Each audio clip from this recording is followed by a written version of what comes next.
Hello and welcome to Nintendo Pals, your bi-weekly dive into all things Nintendo with a couple of friends.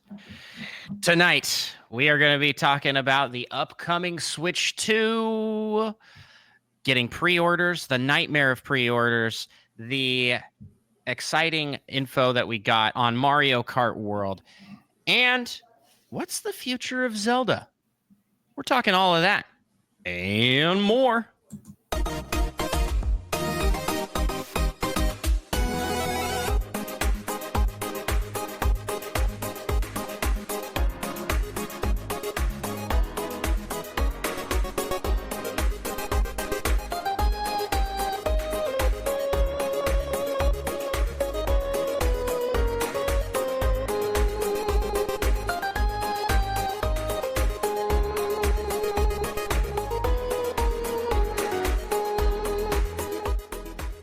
Greetings, fellow Nintendo Pals. My name is Andros, and I am one of the hosts of the Nintendo Pals podcast. And this show is all about pals. And I'm joined by my pal, my best pal. It's Micah. Yep. And Micah, I gotta ask, how the heck are ya? I'm doing pretty good. I just tried to adjust my glasses. I don't have glasses on. Well, I'm glad you're doing pretty good. I could have gotten away with it too if I thought about it. You didn't say anything, yeah. This is an audio show. I'm just I don't know why. Scratching next to my eyes on both sides.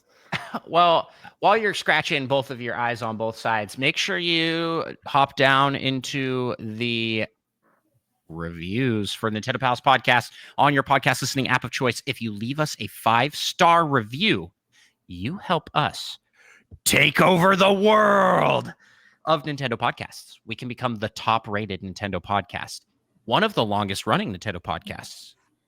We can say that because we've been going for what? Forever? 5 years coming up on 5-year anniversary. Yeah, leave us a 5-star review. Helps the show out and helps us feel good about ourselves, which we like. We need that. We need that validation, I think.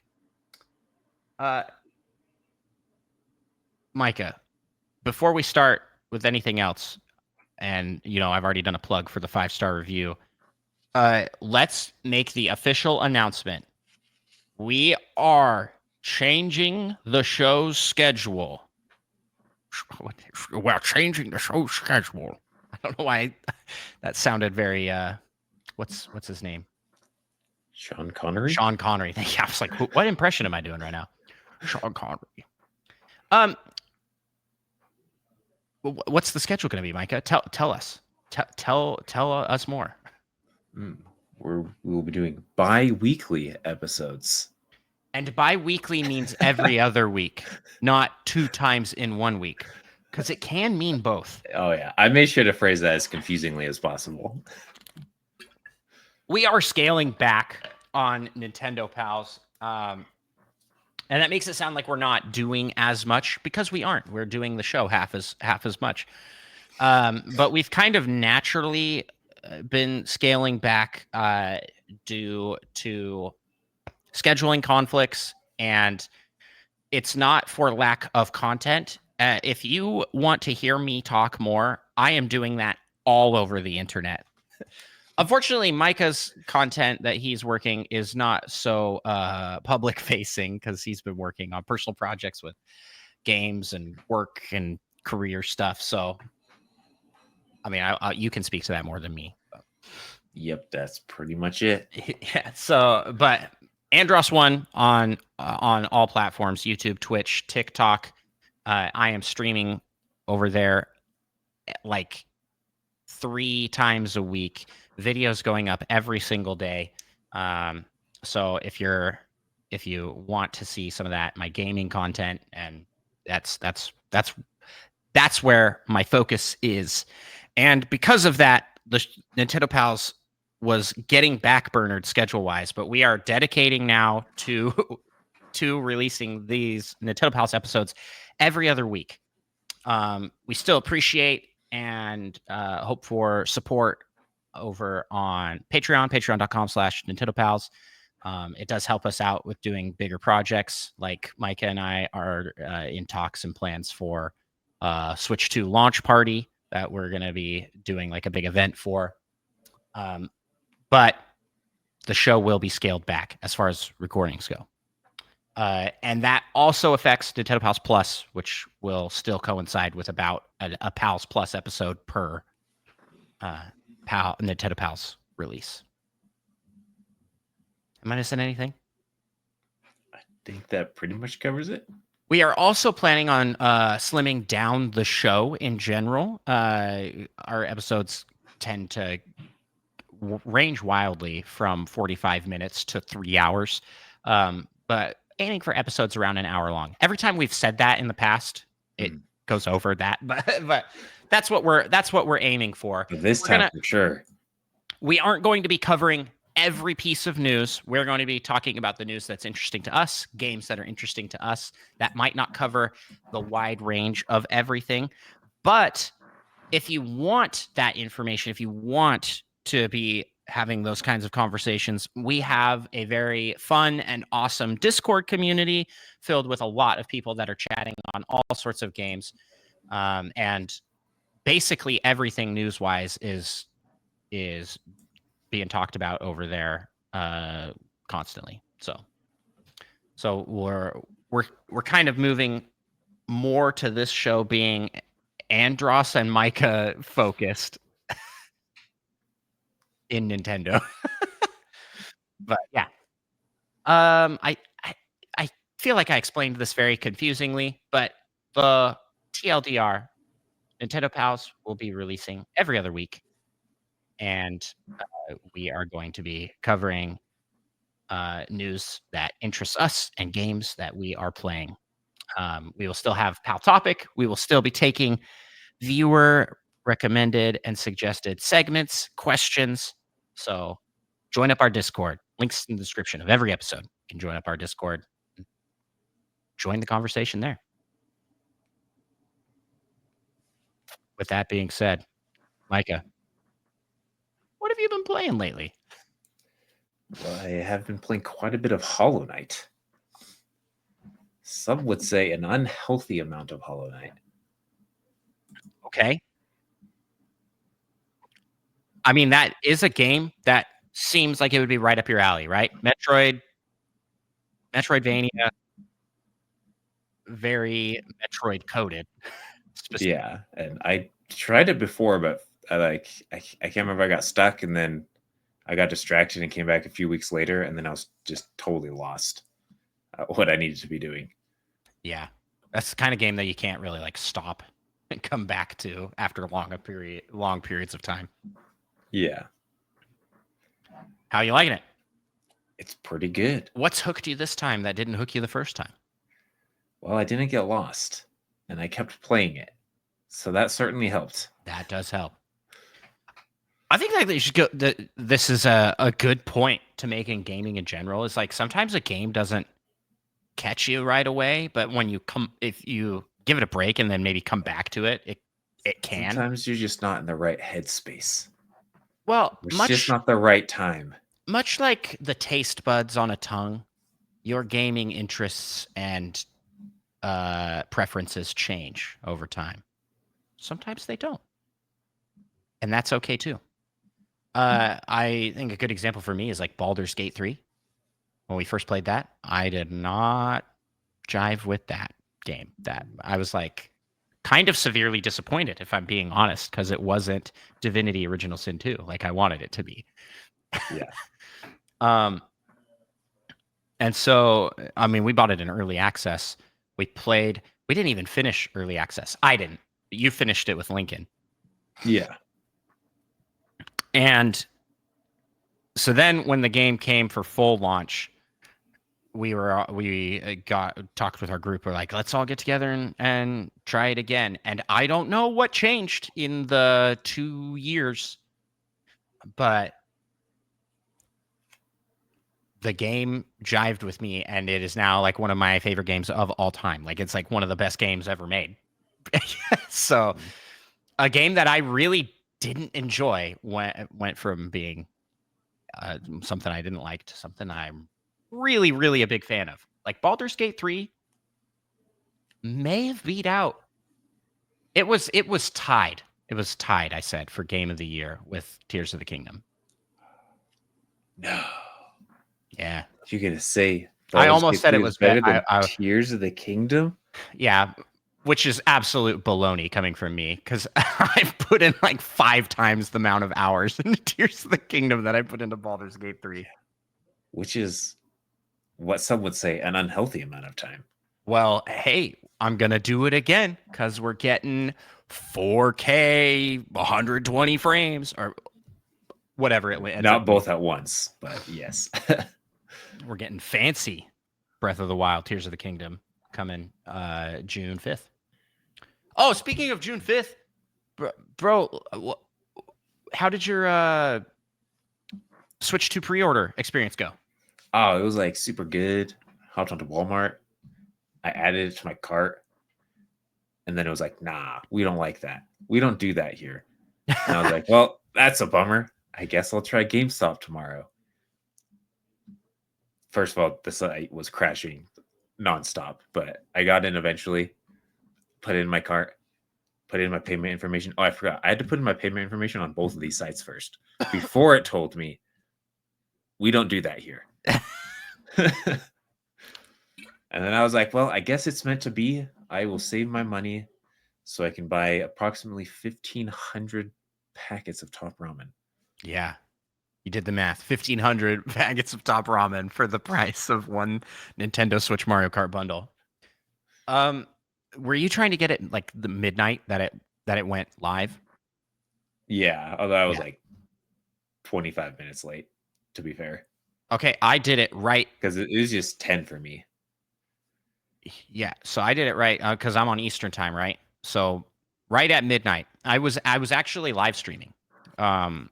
Yeah, I saw you hop on playing. I'm pretty sure it was Oblivion, right? Yeah, As I was going to I'm gonna play talk about Oblivion. I'm gonna volleyball, talk and about I was Oblivion. like, "There's only an hour until the launch. What's he doing?" I just did it on stream. I was like, I've got it all ready, guys. I was signed in on all of the sites. I was signed in on Target, Best Buy, GameStop, Walmart. Not on Amazon. I think there was another. Have it on Amazon? I don't think. Yeah, I don't. They're still. At They're least not beefing. US. They're fighting. Amazon and Nintendo not getting along right now. So I had all of them open. GameStop, I didn't realize at the time. Luckily, I had Taylor there. Monkey Thunder was in the chat, and he's like, "That doesn't go live till tomorrow." I was like, "Oh, oh, 9 that a.m. makes sense." 9 a.m. Which is definitely a little nicer for some people, but it's an interesting choice. Target crashed. Whole website went down. It's like, oops, we're sorry.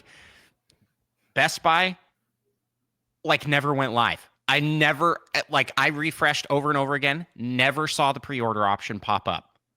It just said coming soon. And then when eventually it did come up with something and I was able to click, and then it was like, you are in line. And then it just spun. And I was like, oh yeah, I was in that for like 30 minutes, and I think I eventually just closed it. I ended up just closing it out. But I did secure. So Walmart wasn't showing. Walmart showed like, oh, there's been an error, crash, not working. Yeah, I was able to add it to my cart 3 times. Yeah. Okay, but then I got it in my cart for Target. Oh. However, it said there was no option for in-store pickup. I had to do it for shipping, and the shipping said between June 6th and June like 15th. And I was like, not so bad. Yes, it is. This is Nintendo Pals. I need to have that thing day one. All right? I'm the Nintendo guy. If I don't have the Switch 2 day one, I'm a fake fan. Exactly. Oh gosh, dropped my water bottle. I'm just riled up, man. That lid rolled so far. Anywho. I had it in my cart for Target, but I'm like, I was like, scrap it. I'm not getting the Target one because I don't want to. I was afraid of the Wait. shipping. Yep. So I went back to streaming Oblivion, and 15, 20 minutes later, our good friend Roger, aka Talking Fish, aka the writer of our theme song, the Nintendo House theme song, cool guy. He came in, was like, "Did you get Switch 2 pre-order?" And I said, "No, the only one I was able to get into my cart was Target, and it didn't ship in time." And he said, "Walmart's up right now." And he's like, "Try refreshing." So I went into Walmart. Boom. Boom, bop, bing, bop, boom, bop, bam. I got me a pre-order of the bundle from Walmart. Nice. So, and that's set to ship, and it was like, you will receive this day of. So I was like, okay, sweet. Yeah, I think they have like a guarantee or something, don't they? Supposedly, when you're Yeah. pre-ordering. Yep. Although a lot of them say it will be later than that. So when they estimate the delivery. It was not my first choice. I think Walmart is probably like my last choice out of all the things because I wanted to be able to pick up in store. And so I determined that the next day I would go and get a pre-order through my local GameStop. Unfortunately, my local GameStop opens up at 11. And so I was like, okay. Not 9? Nope. Wow. Does yours open up at 9? I don't know. Seems like they should. I think that most of them don't open up at 9. I think most of them open up later in the day. Weird. Well, post stock market crash, they're not doing so hot, I think. So I had to work. So I was like, I asked my wife, can you go and do the pre-order there local? And we want to pre-order 2 because we wanted to have one for me and one for the kids, or like for like everyone else. Two to share among the family, but one mostly for me. And so I was like, yeah, if you could go do that. And she was like, heck yeah, I can do that. So she went with the kids at 10:15, 10:30, went up, and there was a line. There was a line at the store that was already wrapped halfway around. She counted 14 adults in the line. Apparently, the guy at the front had been waiting there overnight. Bold. Yeah. And potentially unnecessary, sounds like. A little unnecessary since, I showed up because she said they specifically said that you can't order more than one per person per account. And so I was like, okay, I will hop away from work. I was like, I'm just going to drive down. It was about 15 minutes from where I work. I was like, I'll drive there, and then it'll be like drive there, get the pre-order, the drive back. It's like a half hour away from work. Okay. I get there right before 11. I'm like, oh, I'm here just in time. 11 o'clock rolls around. Nothing's happening. And I overhear someone say, oh, we've got 15 minutes left to their kids. They have kids in line as well. I was wrong. My local GameStop does not open up at 11. It opens up at noon. So nice. We waited there in line.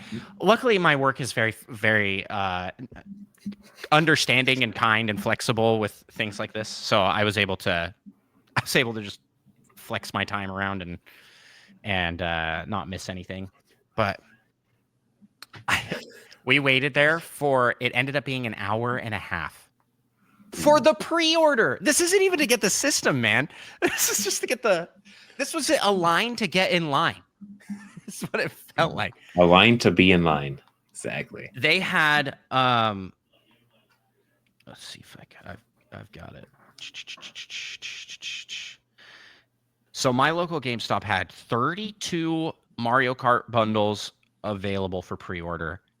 Probably 14 regular, right? 15 regular. Ah, close. Yeah. And because we were like I said, we counted 14 adults ahead of us. We were there with plenty of time, and we were able to secure one of each. So we got the bundle and the non-bundle. They really tried to upsell us on the warranty plan, but I just want to remind everybody, like, you don't need that for electronics. Most of the time, the electronic itself is under warranty from the company. So you're paying a convenience fee if something happens. Does that make sense? Like, GameStop will replace the system for you if you pay for their plan, as opposed to having to send it to Nintendo and whatnot. Yes, as opposed to having to send it to Nintendo. But the sending it to Nintendo, you don't have to pay for. It's like a warranty for the electronic itself. And I'm like, I'm not going to spend an extra $100 on warranty plans for my Switches. What could go wrong? Joy-Con drift. But they're like, if you buy the plan, you get a free screen protector. Guess what? I went. That's pretty cool. I went on Amazon. Those are like $5. They're already. You can already order them because it could have been free though. Free if you buy our $100 warranty plan. Anyways, the guy really tried to upsell me on it. I'm like, no, I'm good. Nope. That's I don't like that about GameStops. They're always trying to upsell you on stuff. It's like, come on, guys. I know. I don't want it. So just let me get the thing I want and get out of here. I'm not gonna be the guy that comes back and be like, it's broken. I hate you guys. Why did I? You know, I know what I'm getting into. So I secured 3 pre-orders. And I'm hanging onto the Walmart one. Me and you were talking because you don't have a pre-order. So if things work out properly, I've got a pre-order for my boy Micah of the bundle. Exactly. So yeah, I'm pumped. And now because I got the GameStop one, right? We're gonna do the midnight release of the system. That was what I wanted. I wanted to be able to go and pick it up physically, not have to worry about some nightmare with shipping. Because like I've had nightmare scenarios where it's like I remember I ordered a game. What game was it? It was a Switch title. That was like I ordered it and it was supposed to get there launch day and it didn't get there for like 3 days after, and I was so disappointed. 3 whole days. That reminds me of the time I ordered a mattress because I didn't have a mattress after moving, and it took them like 3 weeks to get me a mattress. Gosh, that sucks. That sucks. I had a little camping cot on my bed frame. That's so rough. Oh man. I still haven't forgiven Amazon for that. Dude, I remember when my wife and I first got married and we didn't have a mattress. We had an air mattress until my grandparents came and gave us their guest mattress. It was so broke, man. So broke. Living in that tiny apartment. Oh, those were the times. It was the best of times. It was the worst of times. Mostly the worst of times. That was also when the Switch came out. I was in college, and so I was broke. I didn't get a Switch at launch, but I was there for the launch because Eli, our friend, did. Yeah.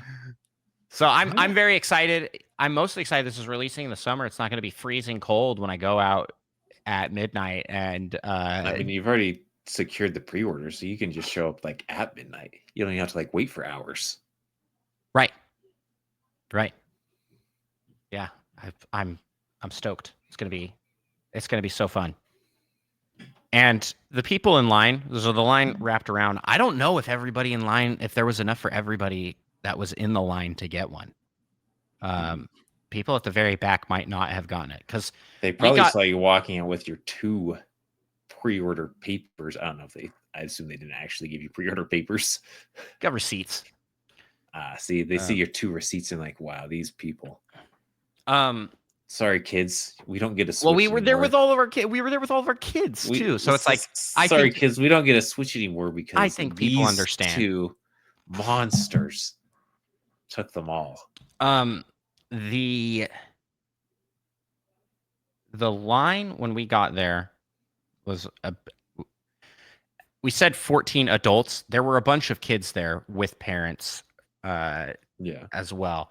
So it was about that many people in front of us when we got there at 11, but by noon when the store actually opened up, that had extended to just as much behind us and wrapped around the building. So I don't even know where the line ended. Kind of crazy. So I think getting there and waiting for the hour was probably worth it to secure a pre-order because we're guaranteed to get our systems at this point. They have unless their shipment is dude, stolen. if something goes wrong with our local GameStop and they don't have the amount of systems that they promised, that would be devastating. All these people that waited. We had like 50 systems. We actually have 5. We actually only have 2. Back in the day, that was how it was. It was like there were wasn't pre-orders. You just had to go day of and get the system and hope that they had enough. At GameStop, I remember it was like you couldn't pre-order the system. You would have to go and they'd be like, "We've got 15 systems here." You're like, "You're kidding? Only 15?" Then they throw in a couple bats into the mosh pit and you guys have to just fight for them. Yeah. I think and you saw it with they had 35 versus 15 or 32 versus 15 of the bundle versus not. So I think Nintendo at least has planned this out. They're planning to sell a lot of bundles. Yeah. Mario Kart's essentially a pack-in title that we're paying $50 extra for, but it's gonna be there. It's better than paying $80 extra, I guess. True. So I'm feeling good. It was not as stressful as I thought it was going to be. I was very worried I was not going to get a pre-order, but I ended up getting one the night of, and then the GameStop one was actually relatively smooth. I don't think that's been everybody's experience because it sounded like the websites were down everywhere. Our GameStop staff, the guys here, were like, "This is going to be a long process." Like even after they opened, it still took 30 minutes, and we weren't very far back in the line. It still took 30 minutes before we even could go up to the register because all of their systems were slowed down. Things and yeah. Well, you got to think every GameStop in the world at that point that was opening up at that point was all experiencing high traffic and down. It's wild. But did you see the news talking about how the My Nintendo store sold out of pre-orders like instantly in Japan? Oh yeah, there were like 2.2 million or something in Japan. And they were like, "Yeah, we didn't have enough." We don't have that many. Like, what do you mean? And so they issued a second statement that was like, "We're so excited for all of the pre-orders.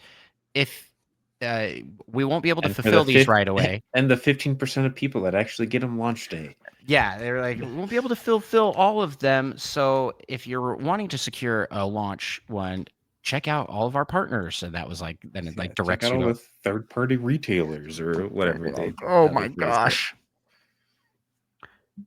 How did the My Nintendo store run out? And this is pre-orders. This isn't that like if they're out of pre-orders, does that mean are they saving stock for like the actual launch day that you could get? I don't know. I mean, maybe. Well, the My Nintendo store is like a digital store. I also heard, I'm going to verify this now, that someone is in line in New York for the Nintendo Switch 2. What if they just don't have any physical? Let me verify this now. Nintendo fan plans on waiting in line for Switch 2 at Nintendo New York for the next 2 months. That's right. It's Chicken Dog. I mean, that's not because they want the Switch, I feel. That's just a publicity stunt.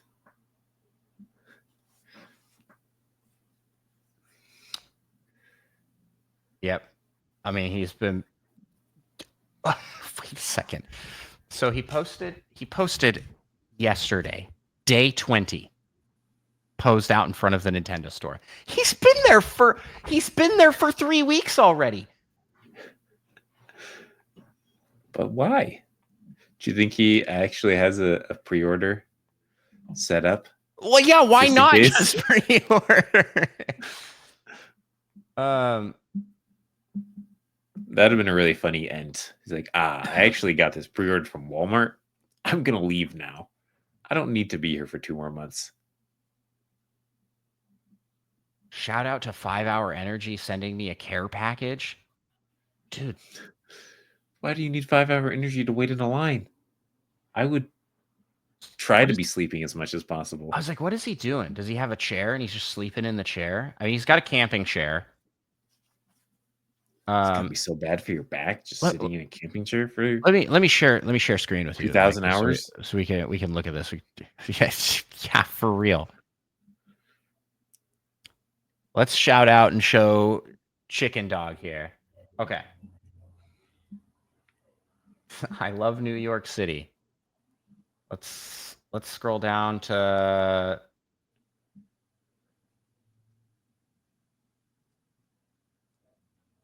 where does this start? Day 9. I'm so far back. It's April 13th. Day 6. Dude's just been chilling out there.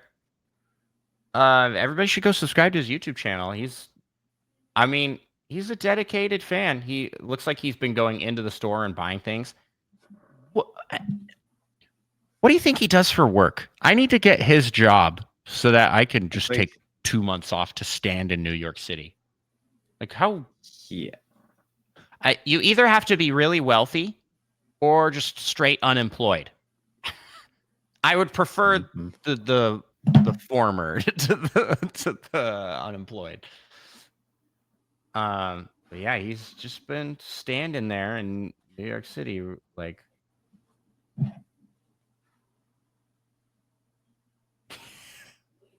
I can't believe it. There you go. They had the Epic Universe event in New York City, which looks like it's just a photo op. So he is on day 21, day 22 now. That's certainly some dedication. More dedication than I have. For sure. Yeah. I mean, if I had the time and financial means to do this would be kind of a fun publicity stunt to do. Me and you. What if me and you just we just set up like a campsite out there and we're just going to live here for 2 months. Just lived there? That sounds horrible. How would I play Hollow Knight? Well, one of the pictures he was playing Switch from like the back of a car. Back of a van or something. It looked like. Oh, that's so fun. And there you have it. So it's the lines are already starting.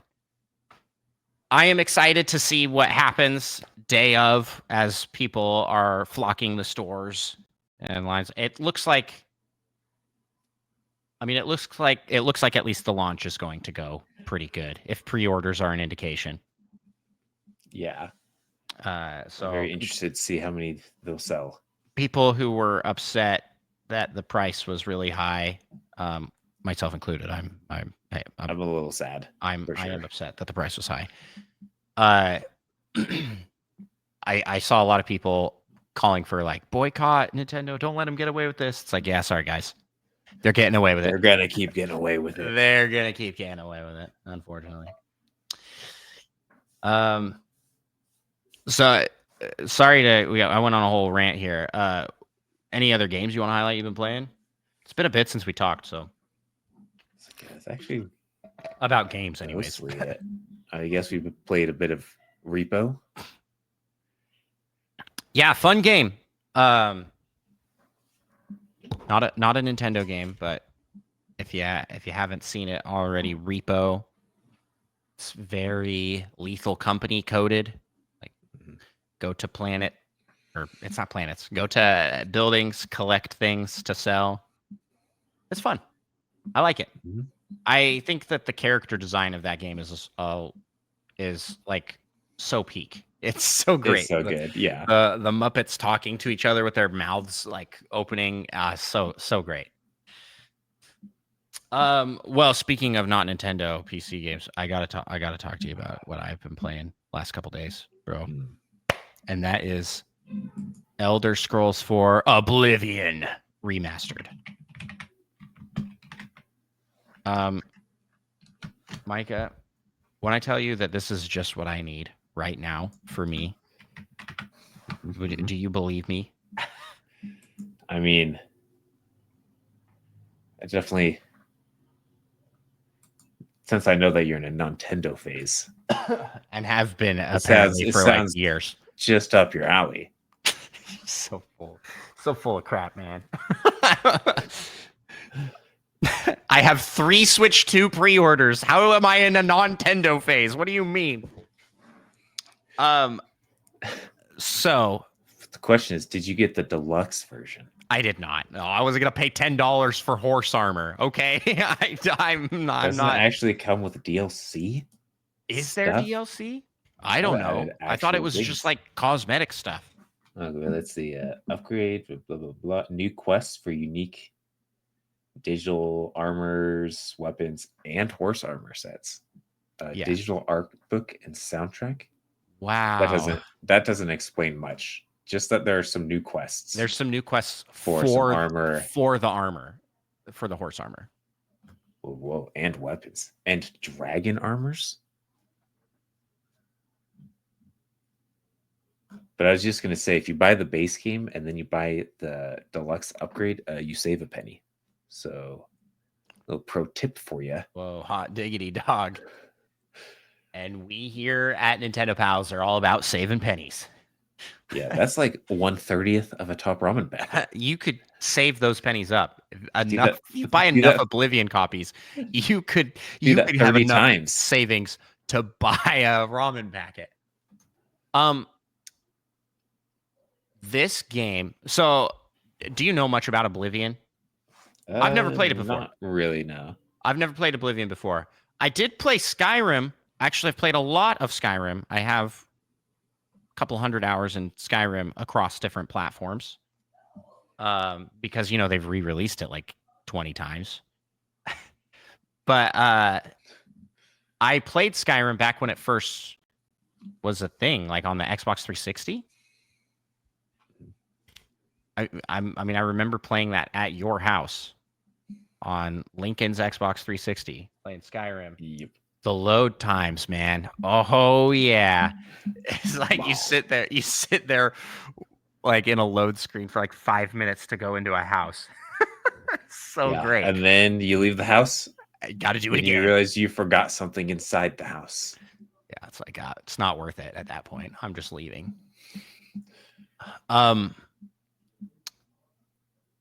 Oblivion for me captures what Skyrim did when it first launched for me. So in that it's this big, beautiful open world and it's so janky. Oh, it's so janky, but in all the best ways. That's what I've heard. They're like, They didn't fix anything. This is exactly what we It's wanted. perfect. Yeah. Including apparently a voice line do-over. I saw that clip. It was like, let me do that again. So funny.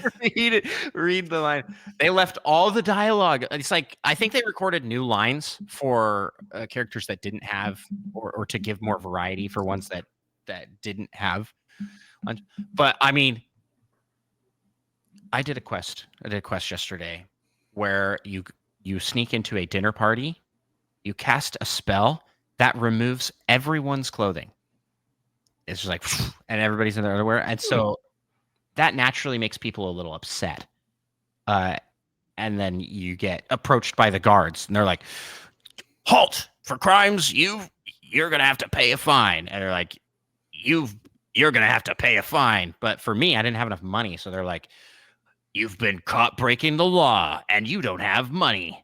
Time to die. Time to go to prison. Oh, boo. Your stolen goods are mine. You're going to prison." And you can resist arrest at that point.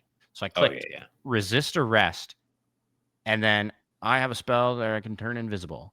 And I turned invisible, and I walked out of the castle, and every guard was like, "He was here just a minute ago. He was here just a minute ago. He was here just a minute ago. Must have been the wind. Where are you? Where are you?" And there was a swarm of them, and all of it was layered on top of each other. He was here. He was here. He was here just a minute. He was here just a minute ago. And all of the dialogue talking over each other. Oh, it's a beautiful, buggy mess. I jumped up a mountain and then fell a little bit and died from fall damage. I fell like 2 feet and was like, "Whoa!" I've leveled up. There's a bug at the very beginning of the game. If you go back to the jail that you were in, was the sneaky one? Yes. He just crashed there forever. Yeah, I've seen 2 clips. It is the voice actor one, do-over, and the sneaking one. So if you go back to the jail, it's funny because what you do is you go to the warden of the jail and say, "Hey, can I want to visit a prisoner." And he's like, "Sure, but I'll have to keep an eye on you the whole time." And then you go down there, and if you talk to him again and initiate the exact same dialogue, it triggers him to go back to the door that he opened up to let you down to the jail cell and follow you down. He goes back up to it, and because the door is open, he closes the door and then just gets stuck on the other side, eventually gives up and goes back to his post. So you just go down to the jail unattended, and then you can just pickpocket the guy in the prison cell, and he can't do anything because he's in jail. It's kind of rude. And so he just is saying over and over again, "Take it. Not much use to me anyway. Take it. Not much use to me." It's just repeated. And I leveled up my sneak to 100. I was like, I'm just going to sit here and spam this because I'm doing a pacifist run where I can't kill anything. And so being able to easily sneak things and steal things off of people is kind of necessary in order to complete the run. And I'm having so much fun. I really am.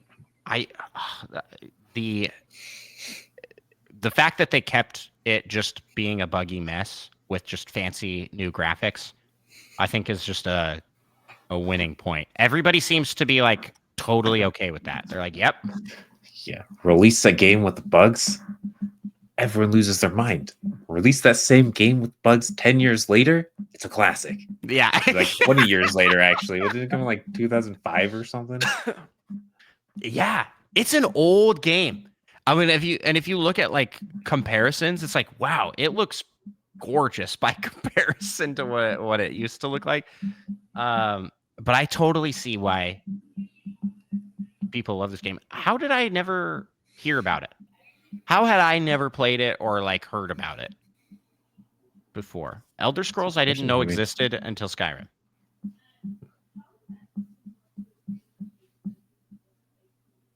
Who's that tapping? Guess you were. Is that you? Is that you? Is your day? Yeah. I was like, Something with my chair, but I don't know what exactly was causing it.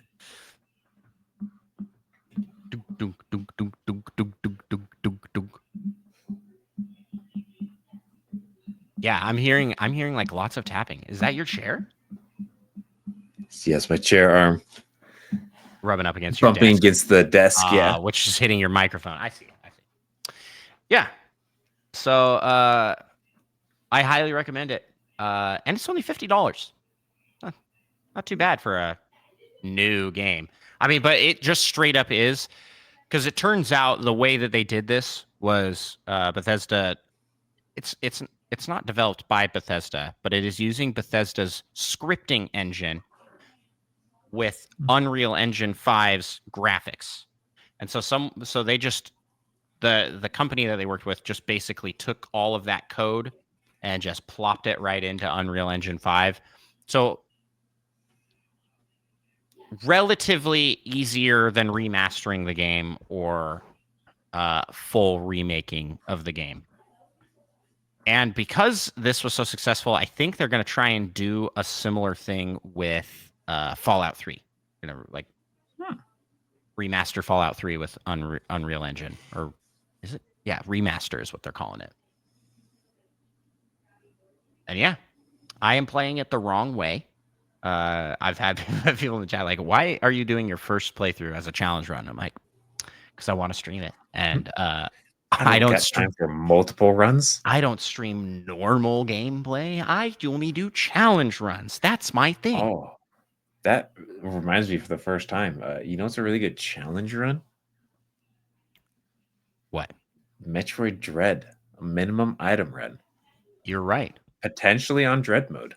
I'm so glad that one of our duo has done that already, so that I think I don't both have to. of our duo should do it though. Yeah, no, I don't. You need like a bigger sample size is necessary, you know. I don't want to do that because listen, you're third place on the leaderboard. Oh, I'm actually fourth place now, I think. Yeah, I don't want to bring you down any further, you know?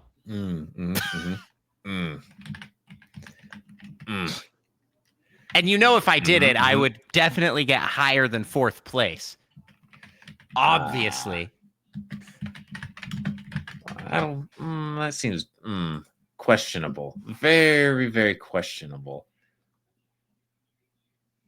Oh, someone finally did an unrestricted glitch run. Oh, but not on Dread mode, actually. For some reason, there are no runs on... Oh, no, I am in third place. There are 4 people. Wow, I'm incredible. Midna wants to say hi. It's just really funny to look at my in-game time, which is at least 35% more than the other 3 runs because they're actually speedrunners and know what they're doing.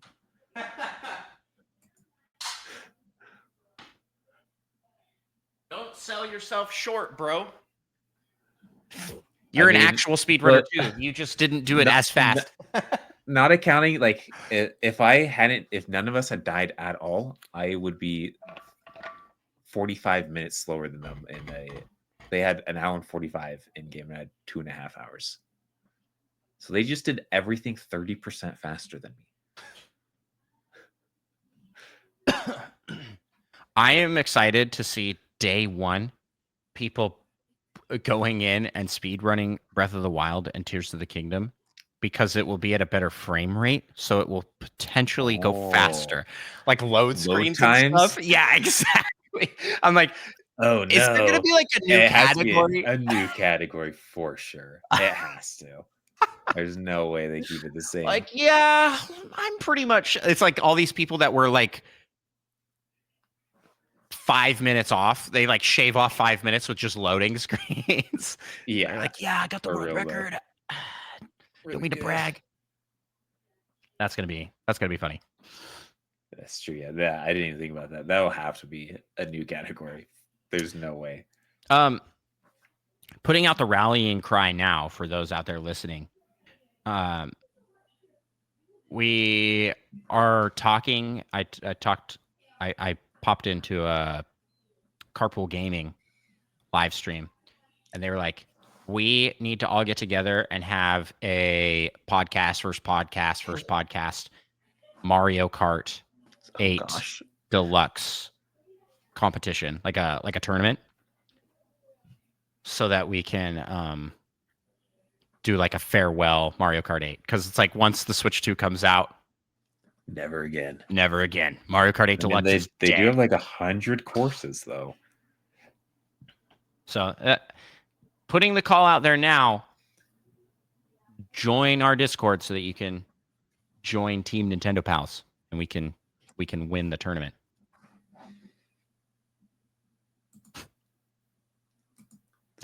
Yeah. Micah, is there any news items that you want to talk about for in this pocket? Hmm? Do you just want to play the news bumper? Just play it for us. Just so that we just get that mindset. Yeah, there we go. I forgot we weren't already in the news. I got a kick out of the Paul Rudd Yeah. Super Nintendo commercial, Mention that one. and that they brought it back, and he's dressed like he was dressed for that, which may have been like his debut acting. Was that commercial? Yeah, I did hear that someone said that. I mean, they even showed him playing F-Zero again, I'm pretty sure, except now it's F-Zero 99. Maybe I'm crazy, actually. Maybe.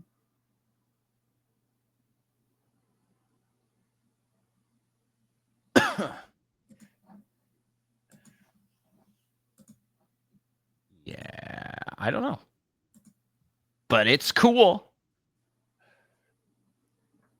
Top comments on the commercial say Nintendo did the impossible. They made Paul Rudd look old.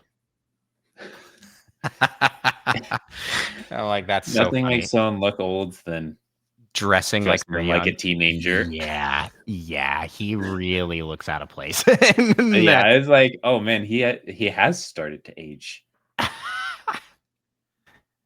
Yes, for sure. Oh, Micah, are you gonna pick up the GameCube controller, the NSO GameCube controller? Probably not, but it is cool. I don't know. It's like I could buy a controller, or I could just buy another game. And it's so true. It is hard. Yeah. Like, but you know that this NSO GameCube controller, like, because it's like an exclusive Nintendo Switch Online, remember, controller. You know that it's going to be good for the next like 40 years. As long as they're making Smash Bros, that controller is going to still be relevant. So you got GameCube NSO, which I'm pretty sure I actually made a prediction about on our I prediction forgot about thing. it. I honestly forgot about it until just now that we are getting that, and that's awesome. Yeah. Although they have like 4 games announced or something. It's like, I wonder how slowly those will be coming It's out. gonna come very slowly. Yeah. It really shouldn't, though, because it is an emulator. That's what it is. They have their own emulator, so they just need. It seems like you just dump the code in or something. They right? have, yeah. It's like you need the ROMs to fire up in the emulator. Okay, Nintendo is like archiving all that stuff. They have all the ROMs. They have them directly. It's like, what? It shouldn't be hard. You're like, yeah, but we're trying to pirate it off the internet before we put it up. It's like, it's not like that's what they're doing. They just have it directly. They lost their ROMs and they have to go to questionable websites to download them and then make sure there aren't any bugs or viruses, I should say. Yeah. So yeah, that's really all there is to talk about with the news. Nothing too exciting. Between this episode and last, there was the Mario Kart 8 Direct, which I watched, and I don't really have anything that interesting to report out of it. Mario Kart 8 Direct? I'm sorry, Mario Kart World Direct. Oh my gosh. Oh, okay. Mario Kart World Direct. What did I miss? Any highlights from that you can remember? You can grind on rails. That's pretty cool. I mean, we saw that already. It's like a lot of just like explaining what we saw in the trailers. Yeah. Plus some like new character announcements, which were cool. So many random characters. You're gonna play as a Pianta? Wildly random characters. I got it at least a little bit. Yeah, I was like, that's your people right there. I'm so excited to play as Goomba and Cow and it's like Bonefish. It's like Bonefish one that you could play as. And that is just what its name is Cow. It's like, okay, all right. It's not even a special cow. It's just a generic cow. Dude, what's going to be next? Next Mario Kart's going to be like, you can play as a blade of grass. A bush. The wind. It's like, what else is there to do? You've done all the characters. And they're like seemingly refusing to do any more like cross characters. They're like, absolutely not. I don't think Link's not in it. Bro got demoted. How sure are we? I mean, they have cow. Surely they have the Splatoon characters and Animal Crossing characters and Link.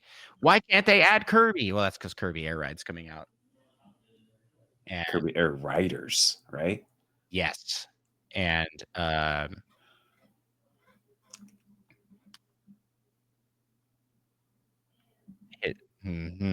Kirby's dad, Sakurai.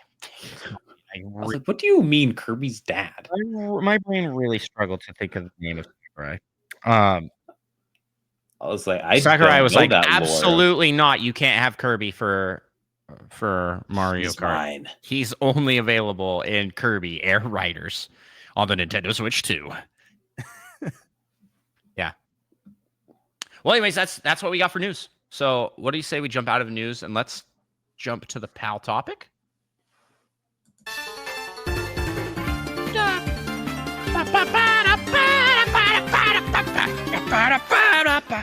Today's PAL topic.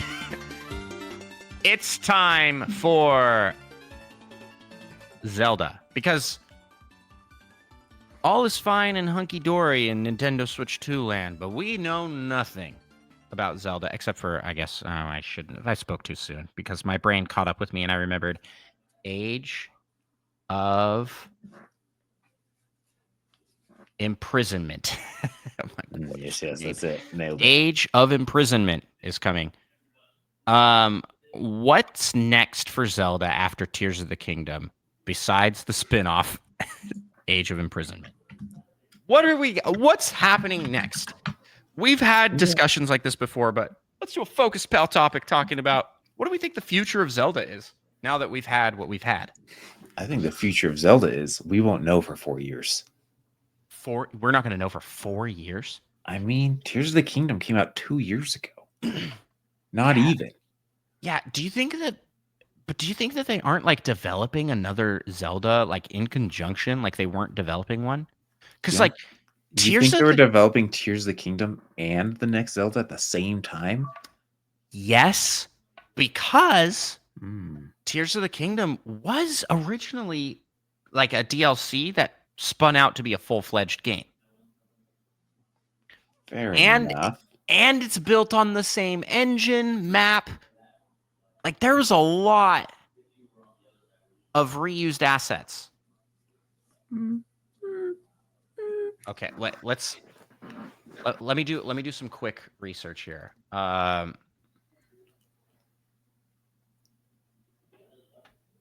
All Zelda games. I'm typing in here release dates between all Zelda games.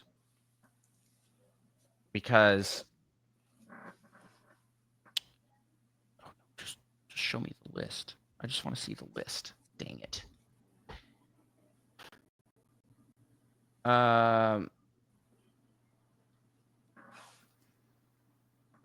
This website is asking me for too much information. I just want to see the release dates. Okay.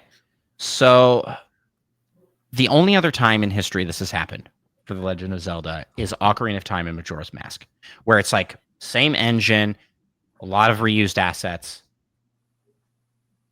Boom, bada boom, bada bing. That was in Ye olden days of easy game development. Easy-ish. So Short. Ocarina of Time released in 1998. Majora's Mask released in 2000. Then the next mainline Zelda game to come out, because we had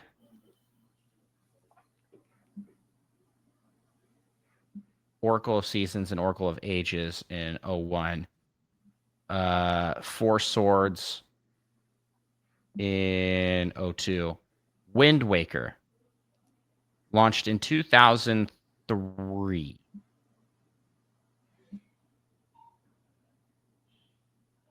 So let's see. They went from 1998 to 2000 to 2003. It's like 2 years, and then 3 years, and then after Wind Waker was Twilight Princess in 06. That was another 3 years. And then from Twilight Princess Skyward Sword was 2011. This is when games. This is when. Mm-hmm. How did we go from 2006 to 2011? That's so long. And it only gets longer from there. 5 years. Okay. Yeah. Well, that's because the next one got just Breath of the Wild just got stuck. 6 years. And then Breath of the Wild again, right? Breath of the Wild to Tears of the Kingdom, also 6 years. But in there, you had like a pandemic, and yeah, fair enough. I think it would have been a quicker turnaround time. I mean, if without COVID, I think we would have seen Tears of the Kingdom come a couple years earlier. I'd say maybe like 2021 timeframe. Maybe. So if they're keeping up with the cycle, you're right. If they're keeping up with this long lead development time, then 6 years from when that released we wouldn't be seeing the next mainline Zelda till 2029. Which, to be fair, we would hear about it before that. That seems wild to me. 2029? 4 years after the Switch 2 launches? That's too long. I feel like they have to have been working on another on the next one on the side. They have to. Who knows? So, I mean, they did announce a few games coming out in 2026. So it makes it seem like at the very earliest, it'd have to be coming out in 2027.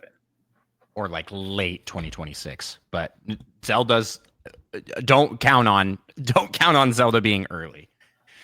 Yeah. So with that being said, like we have like rough time frame. That doesn't really affect what's next for the game. Like what will they do to build on or move to the next thing from Tears of the Kingdom, Breath of the Wild? Breath of the Wild, Tears of the Kingdom are wildly different than Skyward Sword, the previous game. Which it's like, are we? I personally think that we're gonna be sticking with open world. I think it's gonna be another open world game. It was too successful. I feel like there's some comment made by someone that was like, "Why would you want to go back?"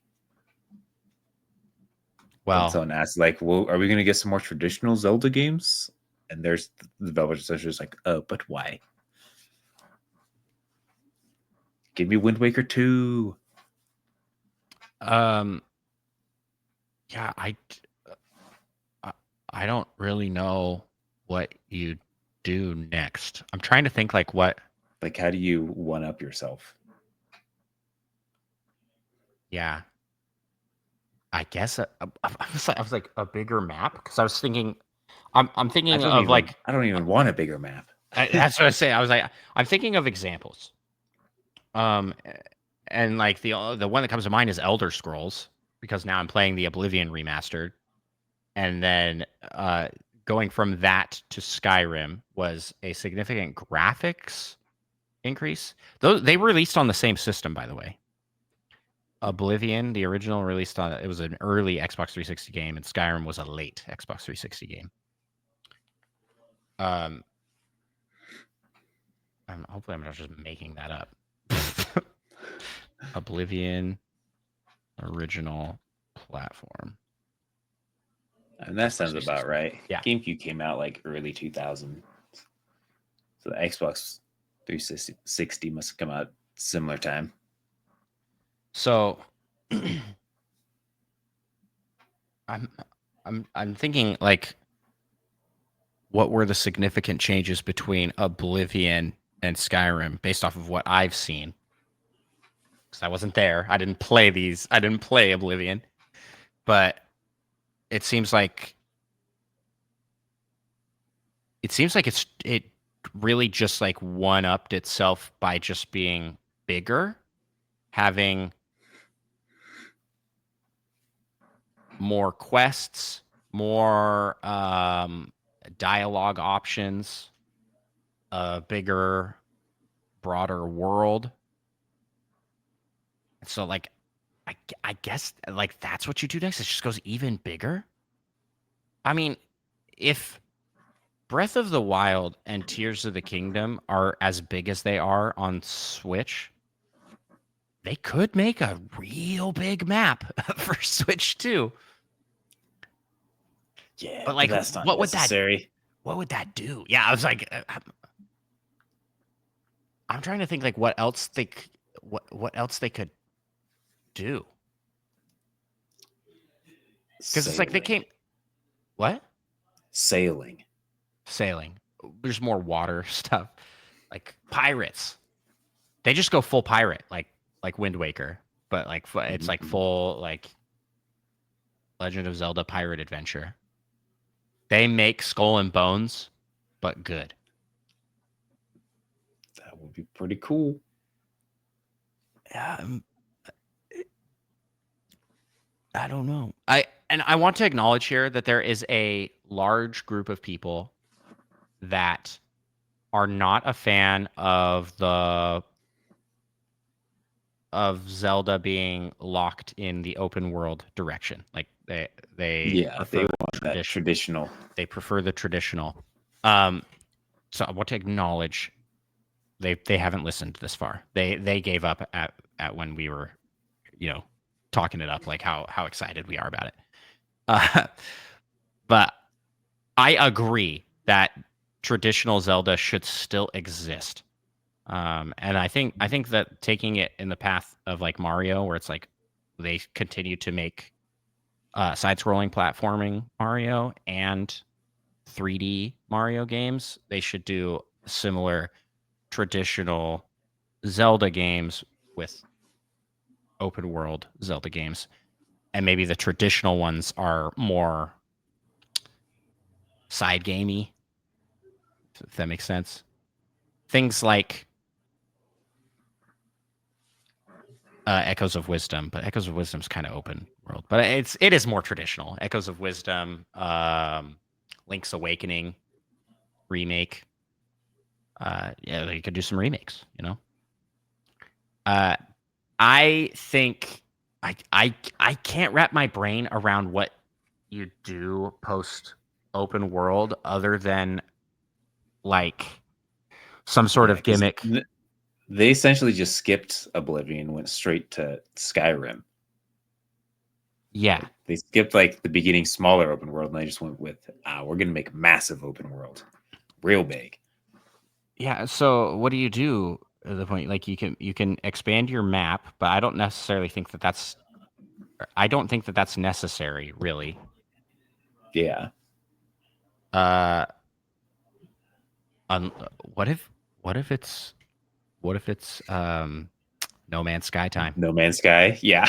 We that's what you're gonna randomly generate an entire world. It's all infinite worlds. Yeah, or like their new game. It's like Last Campfire or Last Light. Oh, yeah, I remember hearing something about that, but then I kind of forgot about it. And that's similar in an infinite generated world, but it's just one planet.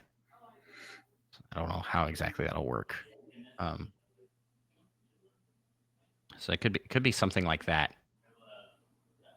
But I feel like do they go higher graphical fidelity? It's like it looks really good. I really like the art style of Breath of the Wild and Tears of the Kingdom, where it's like kind of a marrying of Twilight Princess and Wind Waker. It's like cell shaded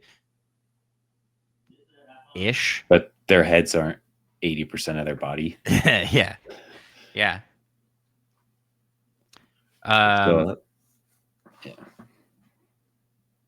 I think so. The big games that have been releasing in the last, let's say, like 10 years, like RPG wise, have been much more story focused and character building focused. I'm thinking games like Baldur's Gate.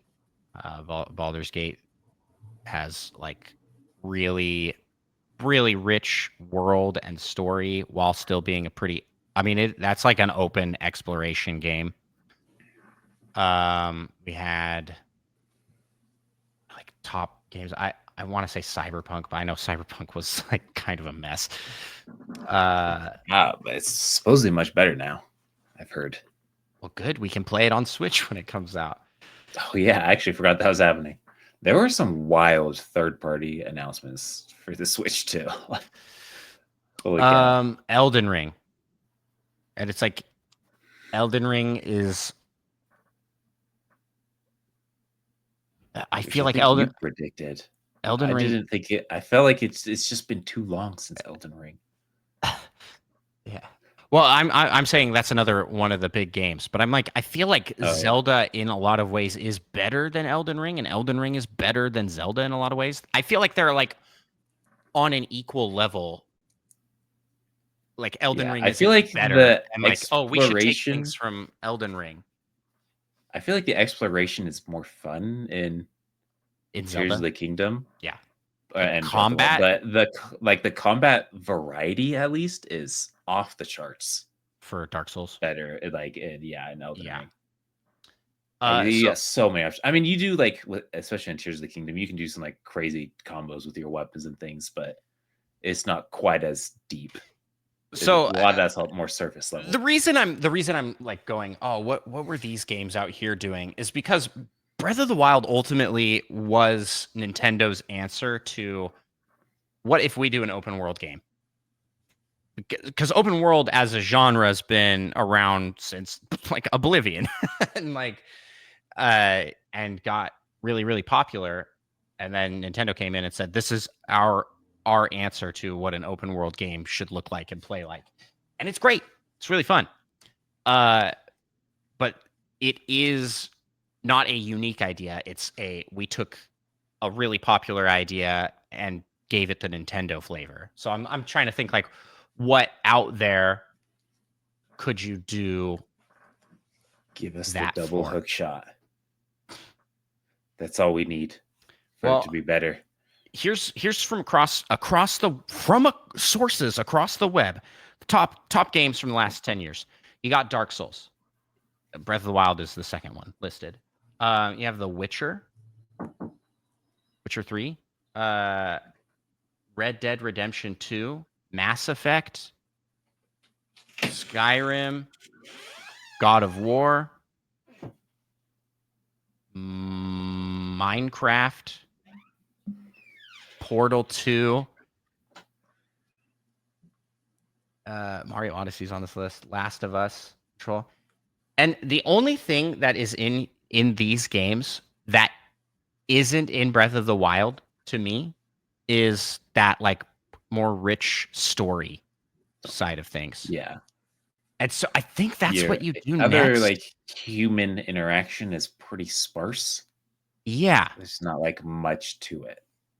Yeah. So I could see them making it where it just becomes very Baldur's Gate like in its dialogue trees that you can go through and talk with people. And maybe how do you feel about alternate endings? I would love it. Yeah, that would be awesome. Alternate endings? Yeah. I mean, I guess they kind of have that in Breath of the Wild with like the memories, but they just add like a small scene at the end, Yeah, it's kind pretty of a thing. it's pretty bare bones. I I mean, also would it would be interesting if they had like, depending on what you do, it has a branching timeline kind of a thing, like because they have yeah. Wind Waker's like the branch timeline of if Ocarina of Time Link had failed. I think I'm getting that lore right. Yeah. But what if you could see both of those paths in the end, depending on what you did? Yeah. It would be interesting to have like an end game, like Some post because game content. yeah, post game content. Because story wise, like every Zelda game ends when you defeat Ganon, and it's like part of me, That we jump back before it for your part last save. part of me would just love to see the what The happens aftermath after. of Yeah, yeah. So that could be cool. Um, Building and customization are another thing that I think we could see a lot with. And Tears of the Kingdom has like one of the coolest like mechanical building systems, right? With yeah. the Ultra Hand. It is, however, so limited and janky. It's like trying to line things up properly doesn't work very well. It's not as smooth and nice to build You just have to something. have that engineering touch. Yeah, it's never going to be as nice and smooth to build something in that as it would be in like say like Minecraft or something like Valheim, like Valheim's building mechanics for like building like a building. Interesting. Wow. I just seem to remember everything we built looking terrible in Valheim. Yes, but it was extremely customizable. You weren't like locked into a rigid system of some of sorts. If that makes sense, you can't do that in Tears of the Kingdom. Tears of the Yeah, I mean, Kingdom's things building. can only connect to like one other thing at a time. Yeah, yeah. So I mean, if they took that system and just cranked that up to make, because I mean, it's a really fun system. It's really good. But crank it up to the point where it's like you could build something and leave it there and it's going to be there permanently could be really cool. Because like right now a build like dissipates from a certain distance and you need batteries to run certain things. So just make a game, just make Tears of the Kingdom, but all of that stuff persists and City builder. You're destruct just dest- destructible world and changeable stuff like what it looks like they may be doing with Donkey Kong. Like there could be some really cool stuff there. So I could see that system going, like them going that way, expanding with that. Um, I feel like we're at the. I don't want to be, but I feel like we're at the end of this era of Zelda. Like they're not gonna make a third game that's in the Breath of the Wild, Tears of the that's Kingdom it. world. Yeah, I feel like I'd heard some sort of comment where they said something about how they'd done all they wanted to or something. Yeah, I mean, let's. that might have been more in relation to DLC compared to like Yeah, doing a third game, but but like that's what it kind of came time across for to me. But then they did the Imprisoning War thing, which is like a spin-off, I guess. But I mean, that's still more in this, so who yeah. knows? There could be I a third. I think I think it's done. I would welcome a third game in this It might be like a world, but Majora's Mask thing, I feel like, where you go to explore some new place. yes. Yeah. Like maybe the old place is still there, maybe, but mostly a new place. Somehow Ganondorf's returned. Always. I yeah, I'm kind of thinking whatever we get, it's time for a new map, time to build a new world. And the new world should still have Koroks. But And just maybe the ocean. I've decided. I just realized now that I don't just want ocean sailing. I want you to be able to dive into the ocean in like Yeah, and swim. an old timey suit and explore the ocean Oh, depths. yeah. I mean, you talked about it. You're like, oh, do they don't they the map doesn't need to be bigger. But the more we talk about it, the more I'm like, well, what if you've got like full-fledged continents? It's just straight up like Minecraft, where it's like, oh, there's an ocean here. Across this ocean, there's more land over here with a different kind of biome that I can go explore and look at. So, like, imagine a Zelda world like that, where it's just huge and seemingly like you Yeah, can't but hit you ends lose anywhere. you lose a little bit of magic with everything being procedurally generated, though. Right, which Minecraft is procedurally generated. But what if And they it, did I it? mean, it does a really good job, but it loses something when it's not Yeah, handcrafted. I think it needs to be a mix, right? Like it needs to like start procedurally generated and then handcrafted from there in order to make something this big. Maybe not. I don't know. I'm starting to think now. I need to look up uh, No Man's Sky new game. Light No Fire. I was close. It's like Last Fire. It had fire, campfire. Yeah, you're practically there. So it's like a procedurally generated Earth, like fantasy Earth.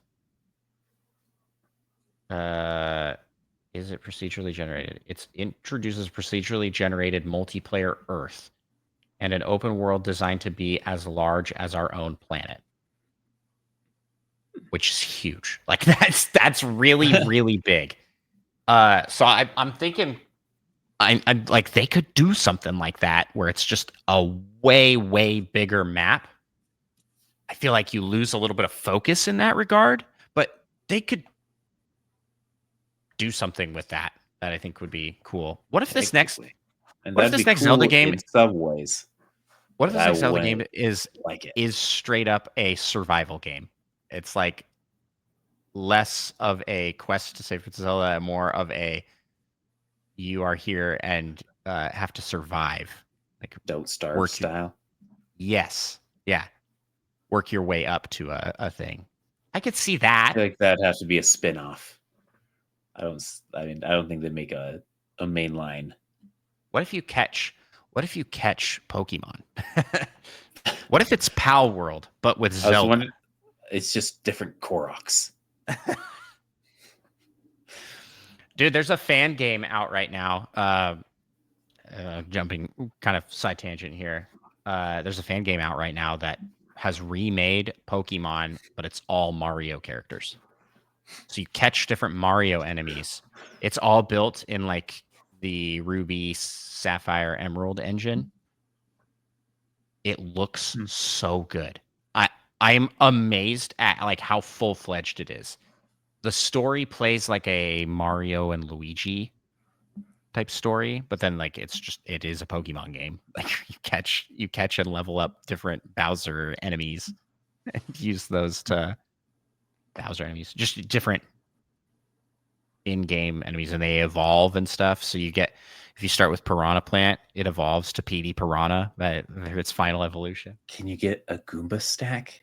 I I I have to believe you can.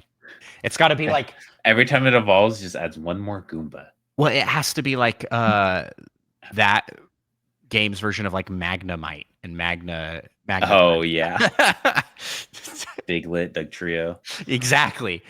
Goomba Stack was the original Doug Trio.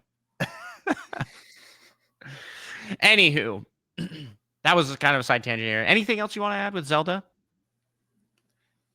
Yeah, it's like I would even be okay if the world was like half the size. Just make it a little more focused. I mean, exploring the whole thing was a ton of fun, but you don't really need it to be that big. I feel like Tears of the Kingdom cleaned that up pretty good, with the exception of the depths, which are very empty.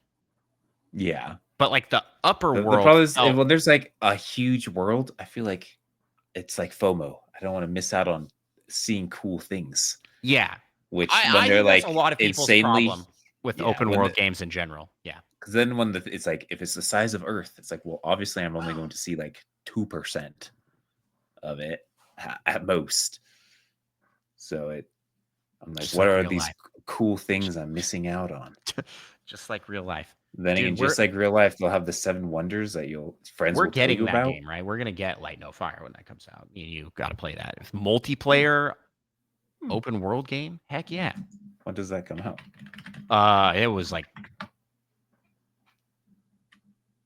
it was announced in 2023. I don't think it's coming out for a while. So never. Date to be announced.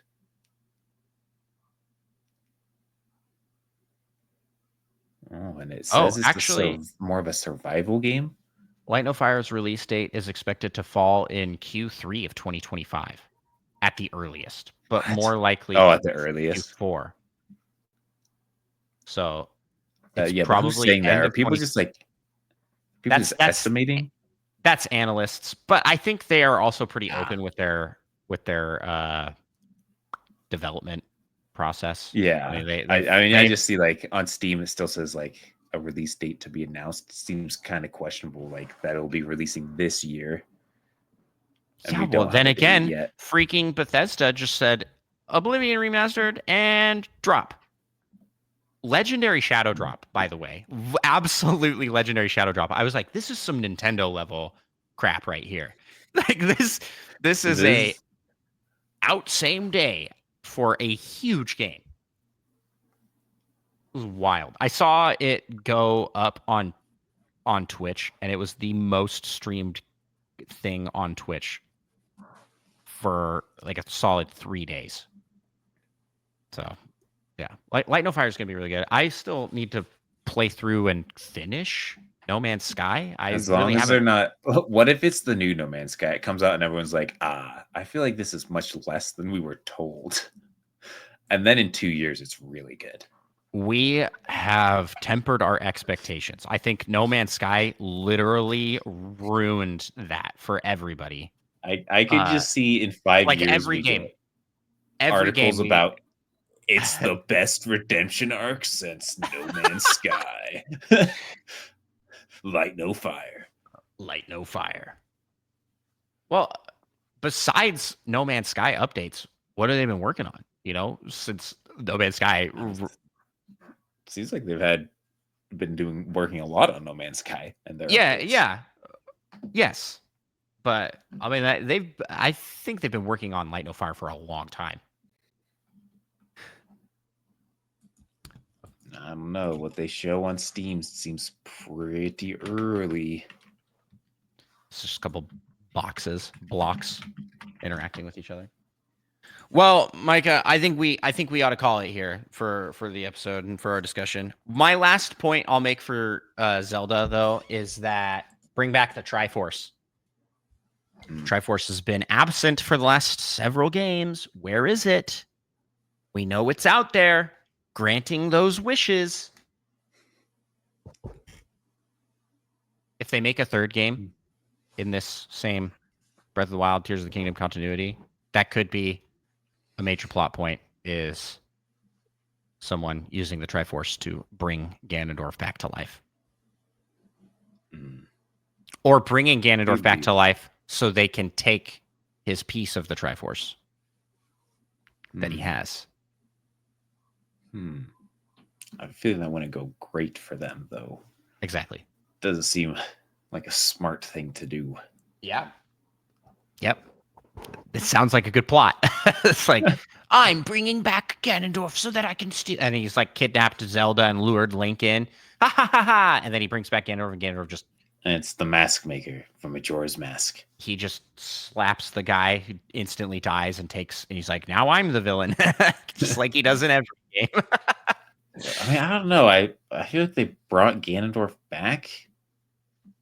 Even though Ganondorf's great as a villain. It's like, I don't know, it just wouldn't feel right. They just brought him back the next game, and like they're like, 3 years later, Ganondorf's back again. Someone brought him back to life. I don't know. Yeah. It would undo a lot of the impact of the nuke that they set off from blowing him up as a When dragon. they blew up 35% of Hyrule. Everybody down there was like, oh well, wow, they did it. they're just evaporated, just vaporized. Evaporated. That would imply they were turned to liquid, superheated, and sent into the sky. Traumatizing visual. It's just a mist. Oh man, floating away. Yeah, we should probably stop that. Well, line of thought. Speaking of a mist flowing away, let's end this episode here of Nintendo Pals. Reminder that this is now going to be a bi-weekly show up until at least the launch of the Switch 2. Maybe we'll increase the frequency post-launch. We'll have more to talk about. But in the meantime, if you want to find us, Micah, where can people find us on the internet? Like Patreon, YouTube, Twitch, Nintendo Pals, Spotify, on all platforms. Maybe, I think we don't really do much on Twitch with Nintendo Pals, I guess, but on occasion. Yeah. And if you want to follow me, Andros1, and my gaming challenge content, that is Andros1 on all platforms: YouTube, Twitch, TikTok, Instagram.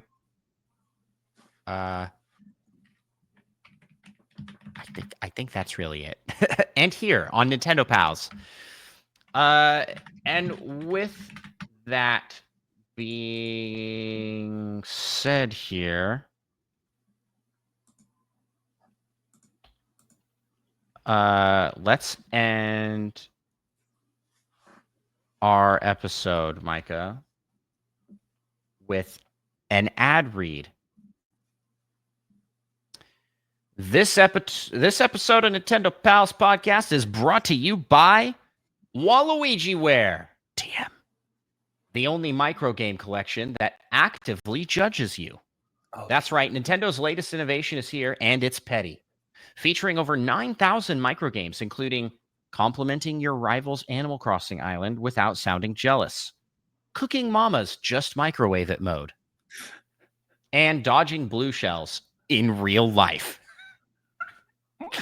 For a limited time, pre-order Waluigiware and receive a bonus purple mustache comb and an exclusive Joy-Con drift simulator, because chaos is just part of the experience. Waluigiware. Wallow your instincts. Available wherever fake games are digitally imagined. I thought you said DM instead of TM at first. No, TM. And it's just like trademark. Just DM Waluigi. DM him. He'll DM you too. Waluigiware. I do like. I thought this was like a clothing ad at first. No.